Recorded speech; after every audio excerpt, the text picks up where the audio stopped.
All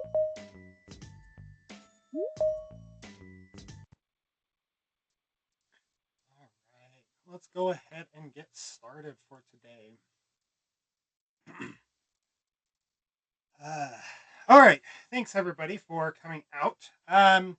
We are going to discuss some UASIS reports. There have been, over the last 6 months, there's been a couple of new reports that we have pushed into UASIS. So we wanted to kind of go over exactly what they are, how they're being used, and then focus on a couple of ones that we like to reiterate as we are coming into about halfway through the year. And so some of these other reports are nice to get just a reminder of how they're to be used within the system. So let's jump in. The data maintenance, again, we always talk about just how you are doing with your data. So the first question is, have you logged into UASIS to enter data?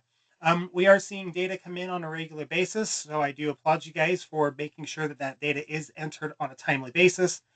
Remember that timely manner is every 2 weeks at a maximum. There are programs that enter daily. There are programs that enter weekly. So whatever kind of fits your setup is what we like to see, but make sure that you do enter data every 2 weeks.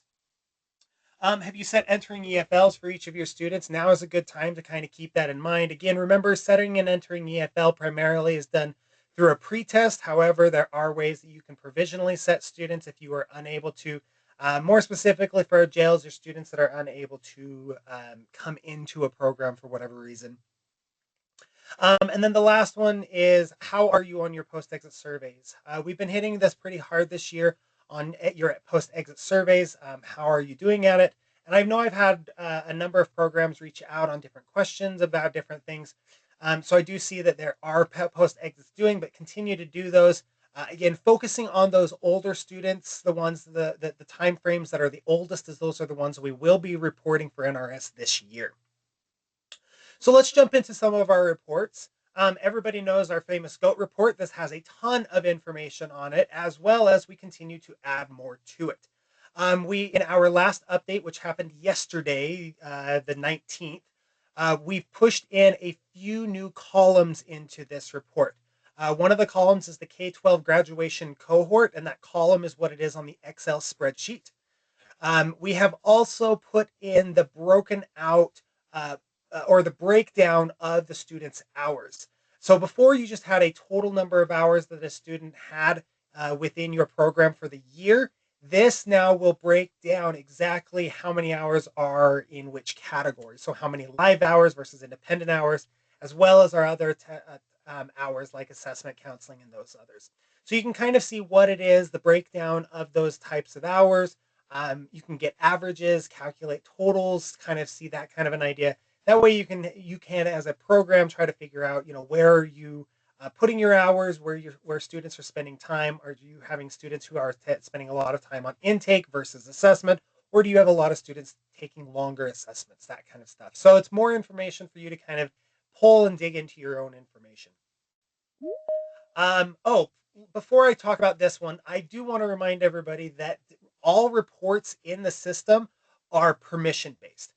So primarily those that attend these reports and listen attend these meetings are data admins. They have access to pretty much everything.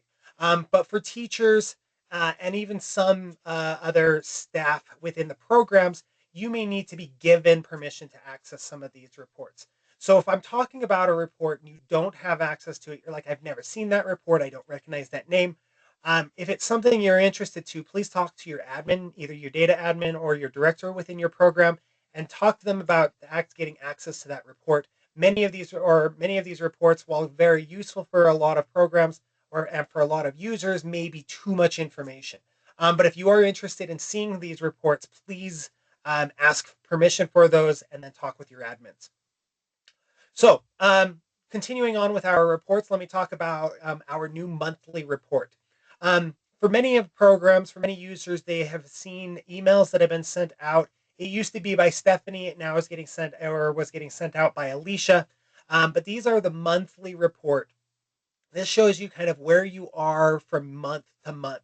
So how many participants you have within your program, your post testing, where you are on levels for MSG rates, hours, that kind of stuff. We have now taken all that information and put it into the system.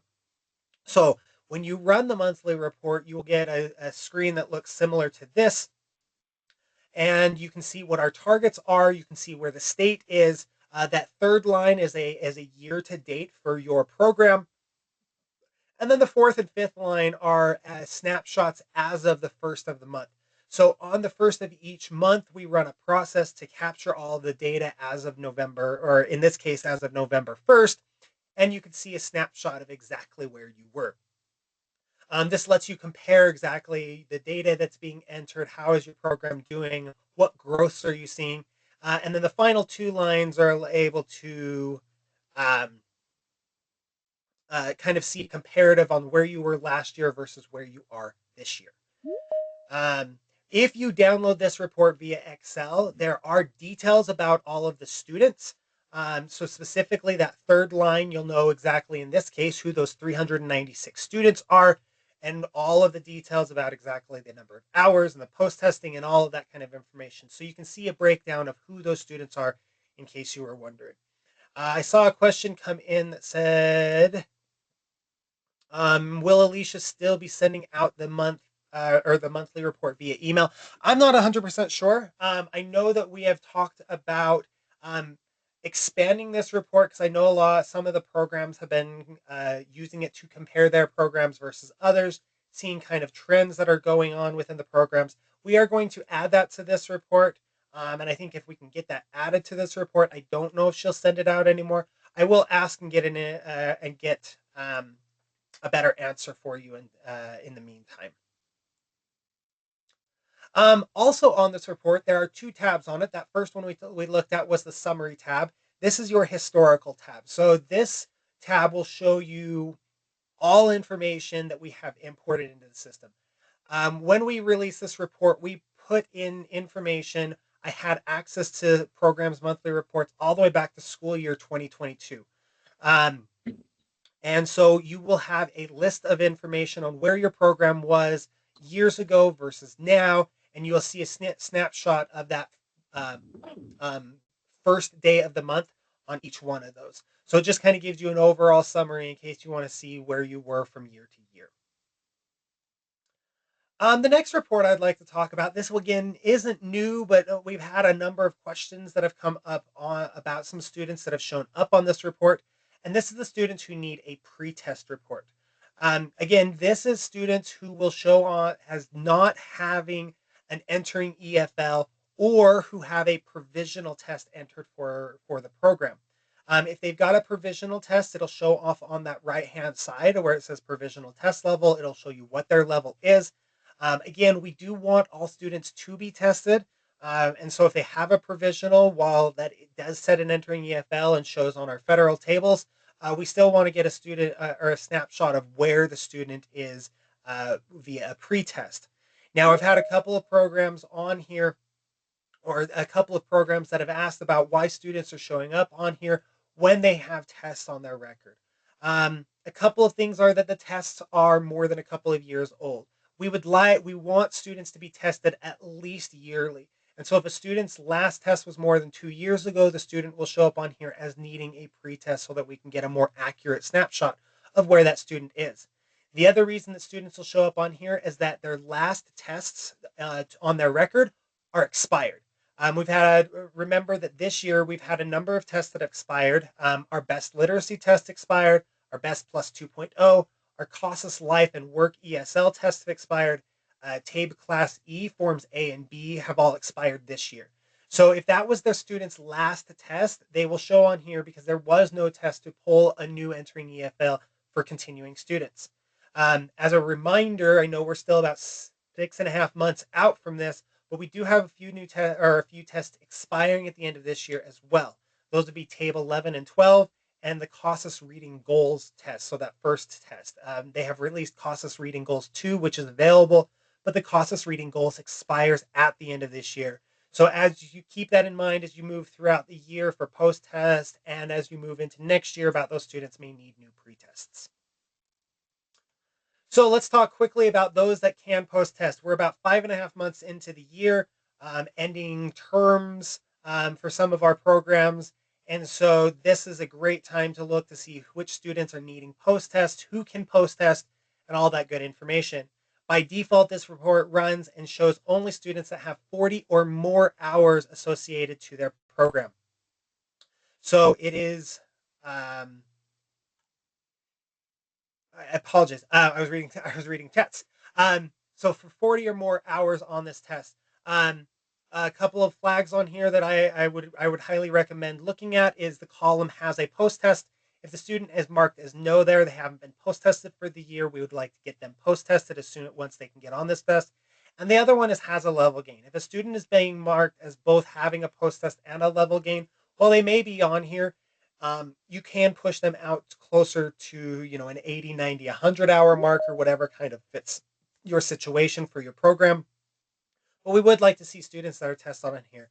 You'll notice that in this example, we have some students that are 128 hours, 148 hours. I would just question why are we not getting these students in and tested, especially if they are marked as no, as not having a level gain. So run this report, see what it is. You can change that 40-hour marker to be more lenient, meaning that you can drop it down to 35 or 30 hours to see which students are coming up on that 40-hour marker. You can also be more stingent and push it up to like 50 or 60 hours and see those students who have more hours. So you can play with this report. It can be ran by class, by staff, or by location.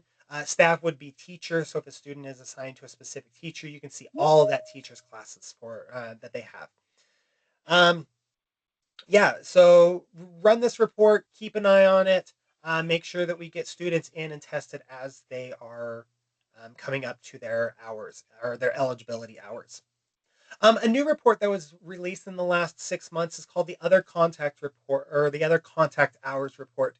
Again, this report has two tabs on it. The first one is the details, and that really breaks down exactly what contact hour, whether it's assessment, intake, anything except live and independent hours will show on here. So you can kind of get a breakdown of when your testing was happening, when students were taking certain things, intake dates, those kind of things. And so the details breaks down individual dates for individual students.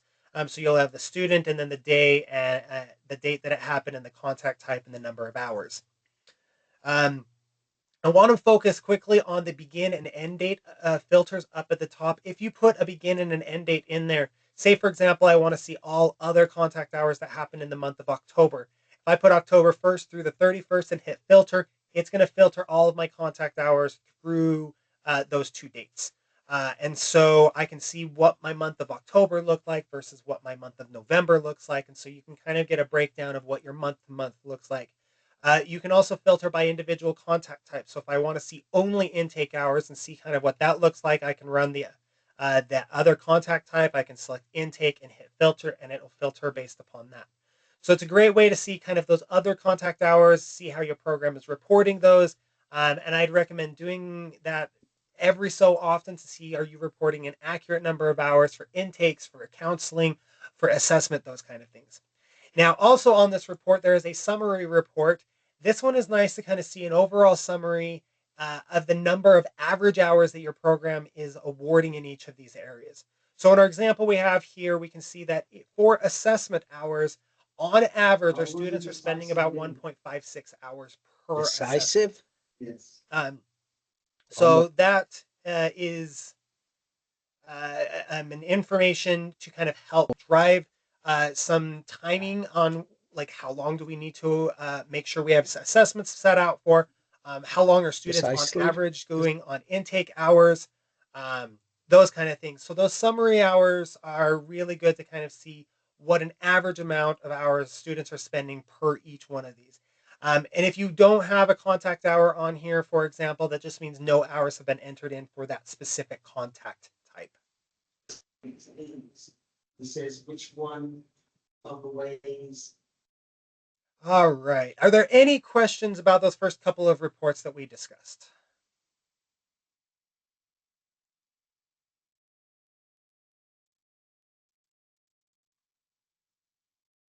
Kathleen. Yeah, my question is in regard to the post-exit follow-up. Uh-huh. At the conference, we spoke and you talked about how we'd be able to shoot out mass emails program wide, and you guys were coming up with a formula for that. Is that still in the works, or where are Still we in at the with that work, still in process? the still in the works. That won't be a report. That'll be a feature of the system. But we are still looking about how to do that and how to get it all on, and get that information reported. While sending the email itself might not be super difficult to do, it's collecting the information once the email has been sent that we're trying to figure out the best way to do.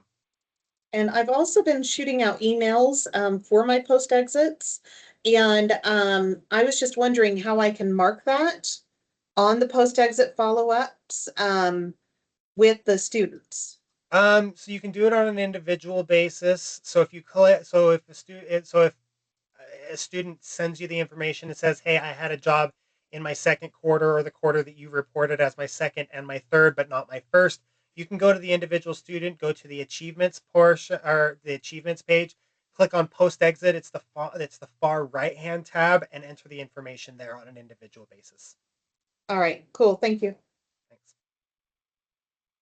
Okay, let's jump into our next report. So, with the release of our partners having access into our report or into our system, we wanted to be able to give them uh, a large report that would show which students are theirs, and whether they have access to them or not. And when we did that, we turned around and opened it up for the program so that you can see all of your students and which students are working with which partners. And that's what this report does. So you can see on this report, it'll give you a list of students and whether or not they have been marked as working with a partner this year. If they're still active, the end date will show as blank, as some of these students are. If they have ended their partnership with your partner, or the student has separated, for example, they will show as having an end date, as a couple of these students have. One thing on this report that I would like to focus on is that permission to data match, or the permission to release data. That deals with the release waiver that the students sign. While a lot of the students will be marked as yes when they're working with these partners, you will see at my very bottom example that student is marked as no. So even though they are working or did work with DWS while they were in adult education, if they have a no marked as permission to release their data, DWS will not be able to access them through their portal. So this is a good way to kind of see which students have permission versus which students you would need to potentially get a new signature from them, so that our partners can access their education data through their UASIS portal. Um, you can filter this based on which partner, so DWS, Voc Rehab, or UDC if you're working with them. And the audit added on or after, if you enter a begin and end date in there, it'll show you the timelines in which you've added students. So if I wanted to see all the students that I added in November, I can put a begin date and end date in there for that time frame and see exactly which students did that. But this report does give you a very good overview on which students are working with your partners, and whether those partners do have access to those students. A new report that we released right towards the end of last year during our summer months is this earned credit report. This report gives you an overall summary of which adult education credits students have earned within our classes. So if a teacher wanted to see all of the credit that has been awarded for their class to make sure that they've entered everything in correctly, they've got all their students, this would be a good report for them to be able to have access to run. Um, the class name will show you the class that the student earned the credit in, and then of course the course name, the letter grade, how much they earned, and of course the graduation area and sub area. We did also put on here whether this was a packet course or not. Remember that per the adult education policy, nothing should be marked as a packet unless that packet has been pre-approved by the LEA. So the LEA board needs to approve any packets that are going out. Now, again, a packet, remember, is that a student completes a packet and gets a grade just from the packet. If there is a post test that is happening, or a test that is happening after the fact, those are not packet courses. We can talk about those later, but this report does give you that information of whether it was a packet or not, and all of the credit that was awarded in each of your classes that you have given for the year. And then during our summer months, Alex and I worked a lot of hours on creating a printable student class schedule. This will allow you to be able to print a class schedule for your students. You can see in this example, everything is broken out by every half hour. We couldn't get into the individualized that a class starts on a 15 or a 20 marker. And so if the class begins at all within that half hour marker, it will be blobbed into that half hour marker. And then for every half hour that class runs, you will see a spot for it. We tried many different situations and solutions on this, and this was the one that we came up with the best. We think that our students will like to be able to see what their class schedules look like when they need to be in class versus when they aren't. A couple of things that we've noticed as we have gotten into this more and more this year, and as I've been looking at some of the data, is I'm still seeing a lot of classes that are open for 24 hours, meaning that they're open from midnight to midnight for an entire day. And when a student is assigned that class schedule, it's going to block every half hour for an entire day for that. Classes should never be 24 hours. If it is a lab class or a class that is open for a student to walk into and participate in, the hours should be from when your program opens to when your program closes. There, the schedule specifically is when a student can attend live to your hours. If a student can do independent hours or work on their own, those do not need to be recorded as part of the class hours. So as you are building your classes, even classes that are in the system now, please double check and go make sure that your classes are not being ran for a full 24 hours. We've also noticed a couple of time framing difference, AM versus PM. And so if there's a class that's supposed to start at 10 AM and you accidentally mark PM, for example, it's going to show that appropriately. Um, this is actually going to become very critical as we do release our student portals. Students will have access to print and view their student class schedule anytime that they log into their student portal. And so we want to make sure that the accurate information so student knows when they can and can't go into a class to receive help. That we are planning on a January release for our student portal. And so please making sure that over these next 6 weeks and throughout the holidays, that we make sure that these classes are built correctly so that we have accurate information that we are giving our students. The last thing about this that we've noticed is our class titles. Our class titles are sometimes very long and carry too much information. For example, it'll give you who the teacher is. It'll give you what days it was taught. It'll give you which hours that are taught. All that information is not needed, as that is part of the information as part of this class schedule. Down at the bottom of the class schedule, there is a table that is provided for every student. And again, you can see all the information here. You can see who the teachers are, building assignments, room assignments, and of course the day and times that the classes are offered. So as you are building your classes moving forward and your existing classes, look at your class names, see if they're ones that need to be changed, see if you need to restructure something, and of course make sure that that time frame on when the classes are offered is an accurate time frame on which a student can come into your class and be able to receive help. So that is all I have got today. Are there any questions about any of the reports that we chatted about today?